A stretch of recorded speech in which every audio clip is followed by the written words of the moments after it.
গতকাল বুধবার রাতে সামাজিক যোগাযোগ মাধ্যমে একটি ভিডিও ভাইরাল হয়। এতে দাবি করা হয় জনপ্রিয় অভিনেতা মিশা সওদাগরকে মারধর করছে একদল উত্তেজিত জনতা। ভিডিওতে দেখা যায় এক ব্যক্তি রাস্তায় মারধরের শিকার হচ্ছেন আর সেটিকে মিশা সওদাগর বলে প্রচার করা হয়। এরপর সামাজিক মাধ্যমে ছড়িয়ে পড়ে অভিনেতার হাসপাতালের বিছানায় শুয়ে থাকার একটি ছবি, যা দেখে অনেক ভক্ত মনে করেন মারধরের কারণেই মিশা হাসপাতালে ভর্তি হয়েছে। তবে বাস্তবতা হলো ভিডিওটি ভুয়া।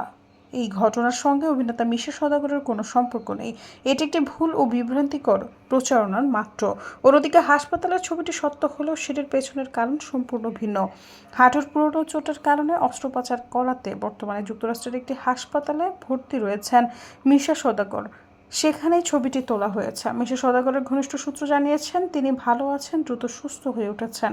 ভিত্তিহীন অনুরোধ করছি, কারো বিভ্রান্তিকর পোস্টে কান দেবেন না।